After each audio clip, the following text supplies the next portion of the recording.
സ്വാഗതം. കാണാത്തതും കേൾക്കാത്തതും.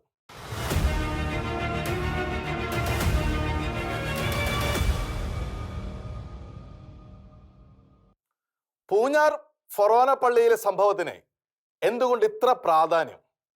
ഉത്തരം ഇങ്ങനെ പറഞ്ഞു തുടങ്ങാം. ഇപ്പൊ പൊട്ടും, തല ഇപ്പൊ പൊട്ടിത്തെറിക്കുമെന്ന ഭീഷണി മന്ത്രവുമായി കോമാളി വേഷം കെട്ടുന്ന അവസ്ഥയിലാണോ ക്രൈസ്തവരെന്ന് കാലം പോലും സംശയിക്കുന്നത് കൊണ്ട്. ഇതിനകം ഏറെ മുന്നറിയിപ്പ് നൽകിയതാണല്ലോ കാലം. എന്നിട്ടും ഉണർവിന്റെ ലക്ഷണമില്ല.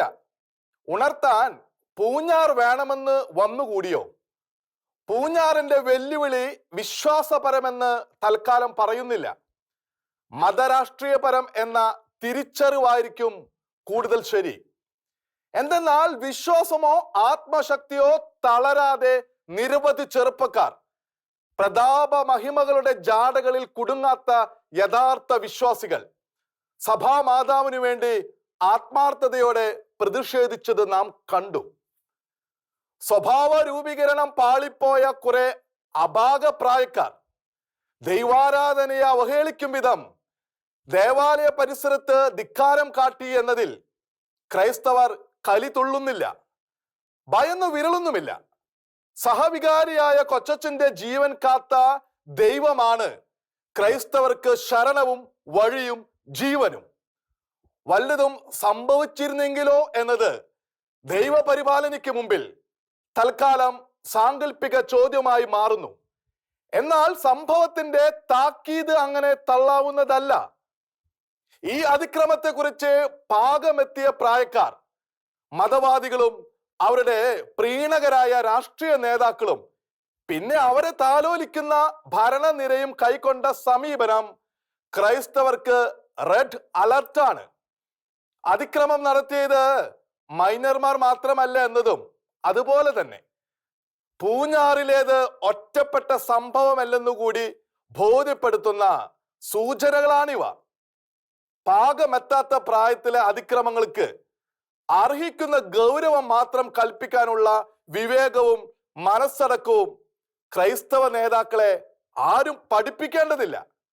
അത് ക്രൈസ്തവ സമൂഹത്തിന്റെ ബലത്തിൽ ജനപ്രതിനിധികളായ രാഷ്ട്രീയ നേതാക്കളായാലും കേസിൽ ഉൾപ്പെട്ട മൈനർമാരുടെ പേരുകൾ പുറത്തുവിടാത്തത് നിയമപരം എന്നു കരുതി പോലീസോ മറ്റധികൃതരോ എത്രയൊക്കെ മൂടി വെച്ചാലും അക്രമികളെ രക്ഷിക്കാൻ മറ്റാരൊക്കെയോ അന്യായമായി കേസിൽ കുടുക്കിയാലും MLA അടക്കം ആരു തന്നെ അത്തരത്തിൽ കുതന്ത്രപരമായി പ്രസംഗിച്ചാലും കേരള സമൂഹത്തിന് മുഴുവൻ അറിയാം ആരാണ് പൂഞ്ഞാർ സംഭവത്തിലെ പരോക്ഷ ഉത്തരവാദികളെന്ന്.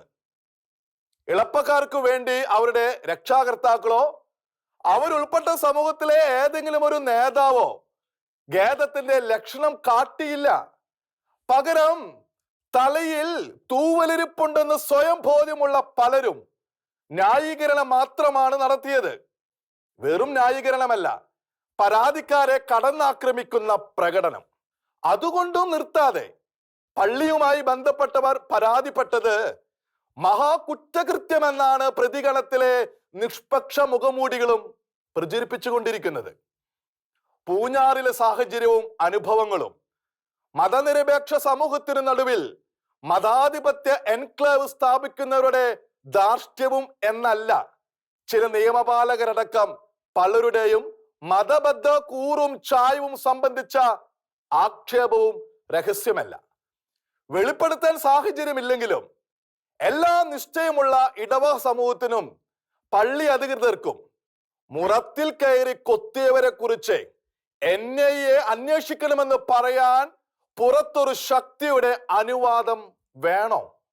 അതിനുള്ള അവകാശവും ന്യായവും തങ്ങളെ ബോധ്യപ്പെടുത്തലുമെന്ന മട്ടിലാണ് ചില കൂട്ടരുടെ പ്രതികരണം. പള്ളി അധികൃതർക്കെതിരെ മാത്രമല്ല, NIA അന്വേഷണം ആവശ്യമാണെന്ന് ഷെഖേന ചാനലിനോട് പരസ്യമായി പറഞ്ഞ പാല MLA മാണി സി കാപ്പൻ അടക്കം മറ്റുള്ളവർക്കെതിരെയും ഇതേ ഗണക്കാർ പോർ തുടങ്ങി വെച്ചത് എത്ര ലളിതമായി കണ്ടാലും പാരന്റൽ സൈക്കോളജിയുടെ കണക്കിൽ പെടുത്താനാവില്ല. തങ്ങൾക്ക് ഹിതകരമല്ലാത്ത കാര്യം പറയുന്നവരെ തകർക്കാനുള്ള ഇനിമിക്കൽ സൈക്കിക് നീക്കം, തെറ്റു ചെയ്ത മൈനർമാരെ പൊതിയുന്ന മാതാപിതാക്കളുടെ സ്വരമല്ല അത്. ക്രൈസ്തവരെ തങ്ങളുടെ മതരാഷ്ട്രീയ ആധിപത്യത്തിനെ കീഴാക്കുമെന്ന ഭാവം അതിൽ മുഴങ്ങുന്നു. ഒപ്പം കേരളത്തിലെ മുഖ്യധാര രാഷ്ട്രീയ മുന്നണികൾ തങ്ങൾ വരയ്ക്കുന്ന വരയിലാണെന്ന ധ്വനിയും. ഇതും രണ്ടിനും ഇക്കൂട്ടരെയല്ല ക്രൈസ്തവർ പഴിക്കേണ്ടത്. ക്രൈസ്തവരെ വഞ്ചിച്ച് മതാധിപത്യത്തിന് കൂട്ടുനിൽക്കുന്ന രാഷ്ട്രീയ പക്ഷങ്ങളെയാണ്. ക്രൈസ്തവർക്ക് നിയമപരമായ അവകാശവും നിയന്ത്രണവുമുള്ള ഇടങ്ങളിൽ, ക്യാമ്പസുകൾ അടക്കമുള്ളവയിൽ പോലും ഈ സമൂഹത്തിൽപ്പെട്ടവർ തർക്കവും ധിക്കാരവുമായി കടന്നു കയറിയിട്ടുള്ളത് സർക്കാരിന്റെയും പ്രതിപക്ഷത്തിന്റെയും നാവും കയ്യും തങ്ങൾക്കെതിരെ ചലിക്കില്ല എന്ന ഉറപ്പിൽ തന്നെയല്ലേ? ആ കടന്നുകയറ്റം അതേപടി അല്ലെങ്കിലും നടത്തുന്നതിന്റെ സാമ്പിളാണ് പൂഞ്ഞാറിലേത്. നേരിട്ട് കടന്നു കയറുന്നതിന് പകരം കടന്നു കയറിയവരെ ഇളപ്പക്കാരെന്ന് ന്യായീകരിക്കുകയും പരാതിക്കാരെ അതിപ്രതികരണക്കാരായി ചിത്രീകരിച്ച് വിമർശിക്കുകയും ചെയ്യുന്ന ടെസ്റ്റ് ആക്ഷൻ എന്ന് വെച്ചാൽ, പൂഞ്ഞാറിൽ ചെയ്തത് ചെയ്യാൻ കുറെ പേരെങ്കിലും ധൈര്യപ്പെട്ടതിന് പിന്നിലുള്ളത് ഇതൊക്കെയാകാമെന്ന ബോധനം. ക്രൈസ്തവ വിശ്വാസത്തെ അവഹേളിക്കുകയും ഇല്ലാതാക്കുകയും ചെയ്യുന്നത് ശരിയെന്ന് ധരിപ്പിക്കുന്ന ഏതോ വിശ്വാസ വൈറസിന്റെ ബാധ സമൂഹത്തിൽ നടക്കുന്നത് നഴ്സറി കുഞ്ഞുങ്ങൾ പോലും മനസ്സിലാക്കുന്ന കേരളം പോലുള്ള ഒരു നാട്ടിൽ ദേവാലയ വളപ്പിൽ കാട്ടിക്കൂട്ടിയതിന്റെ ഗൗരവം അറിയാത്തവരാണ് ബൈക്ക് ഓടിച്ചെത്തിയ കെട്ടുപ്രായക്കാരെന്ന് ആര് വിശ്വസിക്കണം? പലതിന്റെ തുടർച്ചയാണ് ഈ സംഭവം എന്നതിലാണ് ക്രൈസ്തവർക്കുള്ള മുന്നറിയിപ്പ്. പാലായിലെ ക്യാമ്പസിൽ പ്രിൻസിപ്പൽ അനുവദിക്കാതിരുന്ന ഇസ്ലാമീകരണം, തലസ്ഥാനത്തെ കലോത്സവത്തിന് പാലസ്തീൻ തീവ്രവാദത്തിന്റെ പേരിട്ട് അതിതീവ്രമായി ഉറപ്പിച്ചു കൊടുത്തില്ലേ ഇടതുപക്ഷം? കടന്നേറ്റമായാലും തർക്കമായാലും ഒരു വശത്ത് പ്രത്യേക മതക്കാരുള്ളപ്പോൾ ക്രൈസ്തവരെ പിന്തുണയ്ക്കാൻ എന്നാണ് ഇടതുപക്ഷമോ UDF തയ്യാറായിട്ടുള്ളത്? മതാധിപത്യ തീവ്ര ചിന്തക്കാർ നടത്തുന്ന കടന്നേറ്റങ്ങൾക്ക് പുറമെ ക്രൈസ്തവർ അവഗണിക്കപ്പെടുന്ന മേഖലകൾ വേറെയും നിരവധി ഉണ്ടല്ലോ. ക്രൈസ്തവ കർഷകരും സഭാ നേതാക്കളും നിരന്തരം സംരക്ഷണം ആവശ്യപ്പെടുന്ന വന്യമൃഗ വിഷയം ഇത്രമാത്രം അവഗണിക്കുവാനും വനം വകുപ്പിലെ ഒരു ശമ്പളക്കാരൻ ഇടുക്കി ബിഷപ്പിനോട് അസഭ്യം പറയാനും ധൈര്യപ്പെട്ടത് ഈ സമൂഹത്തോട് എന്തുമാകാം എന്നതുകൊണ്ട് തന്നെയാണ്. ഇത്തരം അനുഭവങ്ങളിൽ സഹായികളാകാത്ത രാഷ്ട്രീയ പക്ഷങ്ങളോട് ക്രൈസ്തവ സമൂഹത്തിൽ ശക്തമായ രോഷവും പ്രതിഷേധവും നിശ്ചയമായും ഉണ്ട്. പക്ഷേ ദിശാബോധമില്ലാതെ പ്രതിഷേധിക്കുന്നവർ സ്വയം തളർന്ന് ദുർബലരാകും. കൗശലക്കാർ അത് മുതലെടുക്കും. തങ്ങൾക്കെതിരെ ഒരിക്കലും വളരാത്ത വിധം ആ പ്രതിഷേധമുള്ള അവർ ചവിട്ടിയിരുത്തുകയും ക്രൈസ്തവരെ നിർവീര്യമാക്കുകയും ചെയ്യും.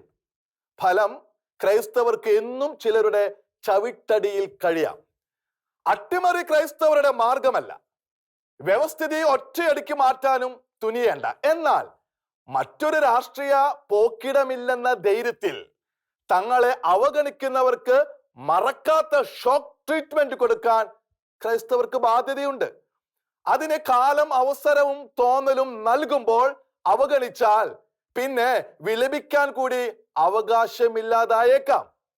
ഉത്തരേന്ത്യൻ പ്രശ്നങ്ങളിലേക്ക് ചൂണ്ടി കേരളത്തിലെ ക്രൈസ്തവരെ ചൂണ്ടാണി മർമ്മത്തിൽ കുടുക്കി ദ്രോഹിക്കുന്നവരുടെ കെണിയിൽ എക്കാലവും കുടുങ്ങണോ? തീരുമാനിക്കേണ്ടത് ക്രൈസ്തവർ തന്നെയാണ്. അവിടെ പ്രശ്നങ്ങളുള്ളത് കൊണ്ട് കേരളത്തിലെ വഞ്ചനയും ദ്രോഹവും ക്രൈസ്തവർ യുഗാന്തം വരെ സഹിക്കണമെന്നത് ആരുടെ വചനം? ആ ഷോക്ക് ട്രീറ്റ്മെന്റിനുള്ള സൂചി കയ്യിലെ വോട്ട് മാത്രമാണ്. ആ സൂചി ഏറ്റവും ഉചിതമായ ചിലയിടത്തെങ്കിലും പ്രയോഗിക്കാൻ കഴിയാതെ പോയാൽ പ്രതിഷേധങ്ങൾ ചാപ്പിള്ളകളായി ഒടുങ്ങും. പൂഞ്ഞാർ സംഭവം ഇതെല്ലാം ക്രൈസ്തവരെ ഓർമ്മിപ്പിക്കുന്നു. വീണ്ടും ചോദിക്കാം, തല ഇപ്പോൾ പൊട്ടിത്തെറിക്കുമെന്ന ബോഷ്ക്ക് ഭീഷണി പറയുന്ന മന്ത്രവാദിയെ പോലെ സ്വയം കോമാളികളും വീര്യം കെട്ടവരും അവസരം നശിപ്പിച്ചവരും ആകരുതെന്ന് പൂഞ്ഞാർ ക്രൈസ്തവരോട് പറഞ്ഞു തരുന്നില്ലേ? TG മോഹൻദാസിനെ അവസരം കൈവന്നു ഒരു വീർപ്പ് മുട്ടൽ മാറ്റാൻ.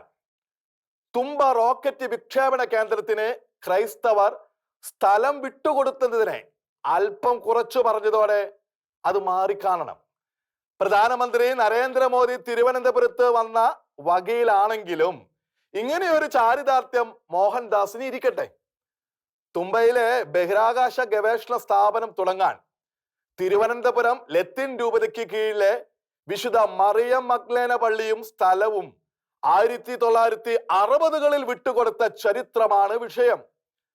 പല മാധ്യമങ്ങളും പലപ്പോഴായി പ്രസിദ്ധീകരിച്ച കാര്യം. ക്രൈസ്തവരെ കുറിച്ചുള്ള നല്ല വർത്തമാനം TG ഇക്കാലം അത്രയും ഇത്രമാത്രം വിഷമിപ്പിച്ചിരുന്നു എന്ന് ഇപ്പോഴാണ് വെളിപ്പെട്ടത്.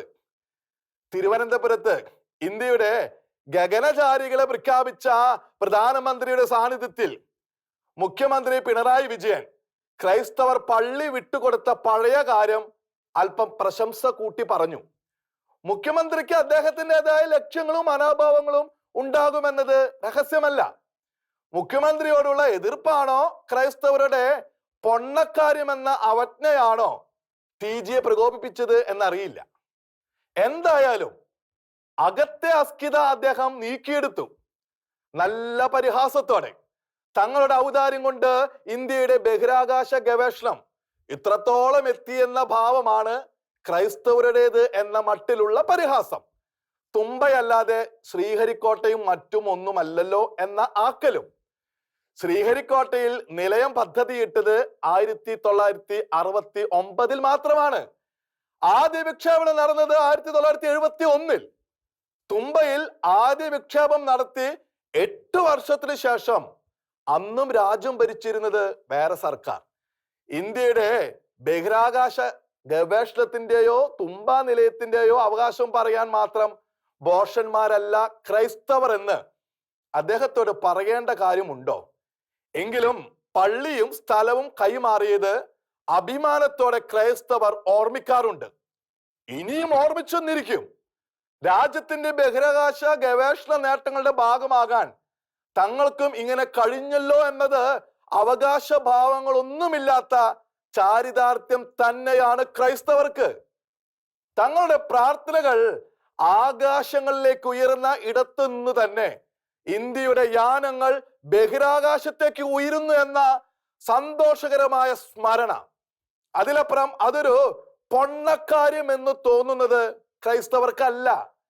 ഇങ്ങനെയൊരു നന്മയുടെ ചരിത്രമോ സമൂഹം നൽകുന്ന അംഗീകാരമോ ക്രൈസ്തവർക്കുണ്ടല്ലോ എന്നതിൽ അസഹിഷ്ണുതയുള്ള മനസ്സുകൾക്കാണ്. നെഹ്റു അന്തരിക്കുന്നതിന് തലേവർഷം തുമ്പയിലെ തുടക്കം സംഭവിക്കുമ്പോൾ പല ഹിന്ദുത്വവാദികൾക്ക് തന്നെയും ഇന്ത്യ ഒരു ബഹിരാകാശ ശക്തിയാകുമെന്ന തോന്നലൊന്നും ഉണ്ടായിരുന്നില്ല. കാരണം ഭരിക്കുന്നത് വേറെ ചിലരാണല്ലോ. ഭാരതത്തെ കുറിച്ച് തനിക്ക് അങ്ങനെയൊരു അഭിമാന പ്രതീക്ഷ ഉണ്ടായിരുന്നോ എന്ന് TGക്കും ഓർത്തു നോക്കാവുന്നതാണ്. തുമ്പയിലെ റോക്കറ്റ് വിക്ഷേപണം പോലെ എന്ന പരിഹാസ പ്രയോഗം എത്രയോ കാലം നടത്തിയിട്ടുള്ളവരാണ് ഇന്ന് ഇന്ത്യൻ അഭിമാനം നടിക്കുന്ന പലരും.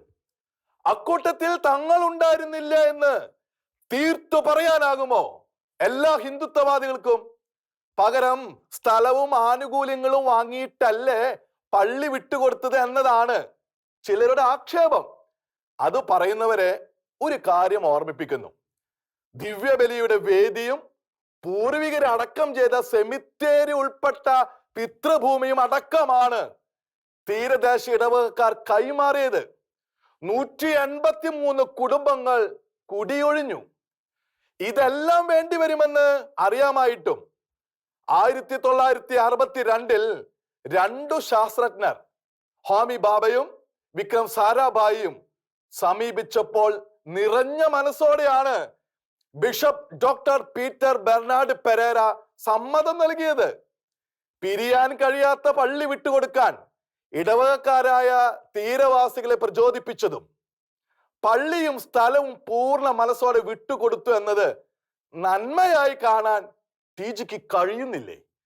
പിതൃഭൂമി വിട്ടുകൊടുക്കുന്നതിൽ നന്മയോ ത്യാഗസന്നദ്ധതയോ ഉണ്ടോ എന്നറിയാൻ മാതാപിതാക്കളുടെ അസ്ഥിത്തറയം മാനിക്കുന്ന സ്വഗണക്കാരോട് ചോദിച്ചാൽ മതിയാകുമല്ലോ. പൂർവികരുടെ തലമുറകൾ വിശ്രമിക്കുന്ന ഇടവും അവരടക്കം ആരാധനയ്ക്ക് സമർപ്പിച്ചിരുന്ന അൾത്താരയും കൈവിടാൻ സന്നദ്ധമായവരുടെ നന്മയെ ചെറുതാക്കാൻ വേണ്ടിയാണോ ഗഗൻ യാത്രികരുടെ ലിസ്റ്റിൽ ന്യൂനപക്ഷക്കാരില്ല എന്ന കൃത്രിമ പരിഹാസം സൃഷ്ടിച്ചെടുത്ത് അദ്ദേഹം അവസരം കണ്ടെത്തിയത്? വെറുതെ ചോദിക്കുന്നു. കാണാത്തതും കേൾക്കാത്തതും അടുത്ത ആഴ്ച ഇതേ സമയം.